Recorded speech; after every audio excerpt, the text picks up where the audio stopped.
setul Madison Whisky, 7 piese, din Cristal Bohemia. Ia să vedem ce conține această cutie. Uitați, este o cutie primită cadou. Avem și un la mulți ani scris aici, dar ia să vedem înăuntru ce conține această cutie magică. Să încercăm cu grijă să desfacem cutia. Avem grijă să nu se rupă ambalajul, că e păcat, e păcat. Da, am desfăcut prima parte și urmează cealaltă. Mamă, ce frumos! Cristal Bohemia. Avem 7 piese, da, formate din... Ia să încercăm să scoatem cu grijă un pahar, să nu cumva să îl spargem. Doamne, ce frumusețe! Dar ce frumos va fi când va fi plin. Cu ce vom umple noi? Whisky. Asta e soluția. Mai întâi îl punem cu grijă jos, la loc, nu cumva să se spargă. Da.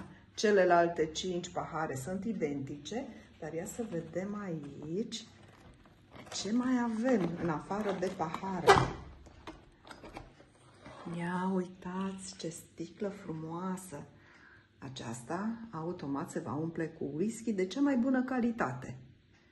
Da, ia să o punem aici cu grijă, să nu cumva să se spargă și să vedem ce vom pune. Vom pune și un căpăcel, că e păcat să se evapore din licoarea minunată. Da, super, super! Abia aștept să am invitați ca să-i servesc un whisky. Sper că vor fi încântați. Dar până atunci voi pune cu grijă înapoi în cutie atât căpăcelul, da, cât și sticla. Așa.